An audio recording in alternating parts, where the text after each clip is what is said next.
नमस्कार दोस्तों, आप देख रहे हैं आई ऑफ ट्रुथ और मैं हूं आपके साथ अनु जैन रोहतगी। आप कभी सोच सकते हैं हमारे देश में किसी जमाने में ओबीसी और दलित महिलाओं से ब्रेस्ट टैक्स वसूला जाता था? जी हां, 1729 में त्रावणकोर साम्राज्य मद्रास में जी की स्थापना हुई थी और उस जमाने में हाउस टैक्स, सेल टैक्स के साथ ब्रेस्ट टैक्स वसूला जाता था दलित और ओबीसी महिलाओं को। अगर उनको अपनी ब्रेस्ट ढकनी है तो उन्हें टैक्स देना पड़ेगा, नहीं तो उनको अधिकार नहीं था कि वो अपनी छाती को ढके। उनको परमिशन थी कि वो कमर से नीचे के कपड़े पहने। और जब वो बड़े अधिकारी, बड़े जो राजा महाराजा थे और बड़े अधिकारी उनके सामने आते थे तो वो अपनी ब्रेस्ट ढक नहीं सकती थी और वो ढकती थी तो उसको फाड़ दिया जाता था, उसके चिथड़े चिथड़े कर दिए जाते थे। आप सोच सकते हैं कि हमारे देश में ऐसा होता होगा। और जब अंग्रेज आए तो उन्होंने बड़ी कन्वीनियंट से ये कह दिया कि आप क्रिश्चियन बन जाइए, आप पर ये लॉ लागू नहीं होगा, ये टैक्स लागू नहीं होगा। और यही कारण है अपनी अस्मिता बचाने के चलते बहुत सी महिलाएं क्रिश्चियन बन गई उस जमाने में। लेकिन हाँ, केरल की एक महिला ने हिम्मत दिखाई, इसके खिलाफ बगावत की और इस बगावत ने तूल पकड़ा और 1924 के आसपास जो ये प्रथा है पूरी तरह से हमारे देश से खत्म हो गई। तो दोस्तों, आप नहीं जानते होंगे, बहुत से लोग आप नहीं जानते होंगे कि ऐसा भी कुछ हमारे देश में होता था महिलाओं के साथ। महिलाओं की अस्मिता को मजाक बनाकर रखा हुआ है। आज भी जब मणिपुर जैसी घटनाएं सामने आती है और मणिपुर के साथ साथ हमने आपको और कई घटनाओं का एग्जाम्पल किया, जब वो सामने आती हैं तो लगता है कि आज भी हमारे देश में महिलाओं की क्या स्थिति है। सच में क्या हम सच में आधुनिक हो रहे हैं, हम सभ्य हो रहे हैं? क्या आज भी हमारे देश में महिलाओं की इज्जत सम्मान को एक बदले की तरह, एक व्यापार, एक हथियार की तरह इस्तेमाल करते हैं? पुरुष प्रधान जो देश है वो इस्तेमाल कर रहा है महिलाओं को और लग रहा है कि ऐसा हो रहा है।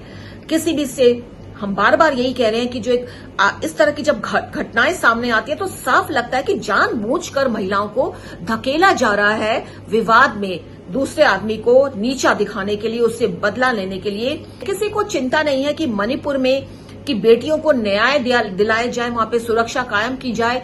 ऐसा वाकया दोबारा कभी ना हो मणिपुर में, ऐसा कोई वीडियो सामने ना आए, इस पर बात हो, सुरक्षा के इंतजाम किए जाए। लेकिन हाँ, चर्चा हो रही है, बात हो रही है, वो हो रही है कि किस राज्य में क्या हो रहा है, उस राज्य में कौन सा दल है, कौन सी पार्टी है। अगर किसी राज्य में कुछ हो जाता है तो जाहिर तौर पर उस राज्य की पार्टी उसके बारे में चर्चा करना ही नहीं चाहती है।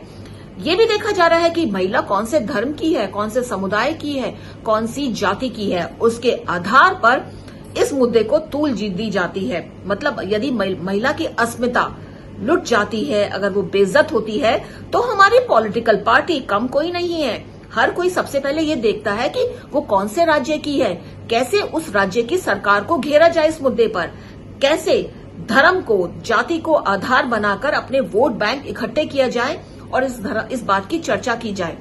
इन सब के बीच किसी की हिम्मत नहीं होती कि खुलकर कह दे कि सब कुछ भूल करके आप चिंता कीजिए कि इस महिला को कैसे न्याय दिलाया जाए।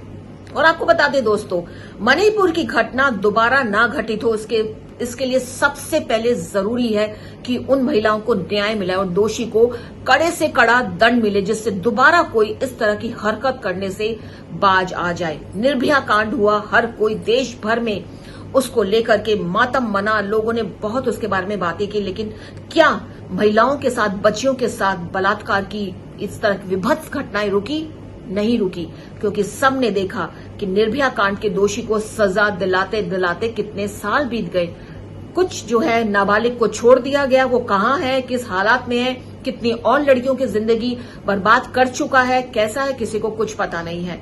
क्योंकि हमारे कानून इतना लचर है, हमारे कोर्ट में लंबे चलते हैं ऐसे मुकदमे, सजा मिलती नहीं है। और ऐसे में जो दोषी है, जो कल्प्रिट है, जो महिलाओं के साथ, लड़कियों के खिलाफ इस तरह के घिनौने अपराध करता है, उसकी हिम्मत खुलती रहती है और उसको देखकर दूसरे लोग भी बड़ी आसानी से ऐसी वारदातों को अंजाम दे देते हैं।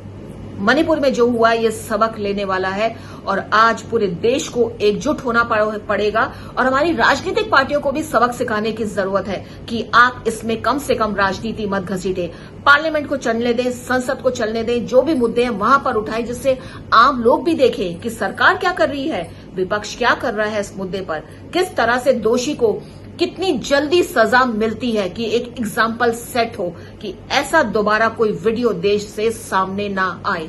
जहां देश के हर सभ्य नागरिक को शर्म से आंखें झुकानी पड़ जाएं ऐसे वीडियो को देखकर।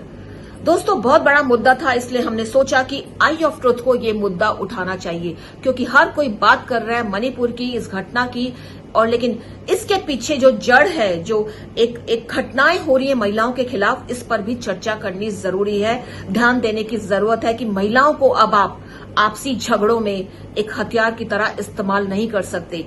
एक दूसरे को नीचा दिखाने के लिए, एक दूसरे को झगड़े का जीत हासिल करने के लिए आपको महिलाओं को इस्तेमाल नहीं कर सकते हैं। आपके खिलाफ अगर आप करते हैं ऐसे, तो सख्त से सख्त कार्रवाई होगी।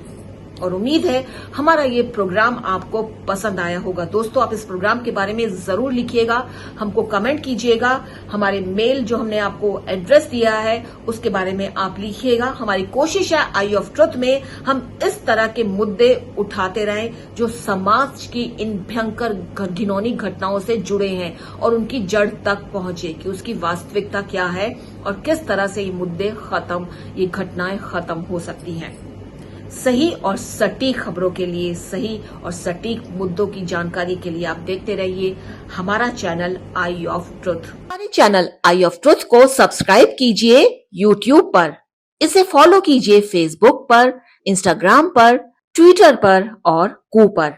हमारे चैनल के बारे में फीडबैक देने के लिए हमें मेल कीजिए ioftruth.6@gmail.com पर।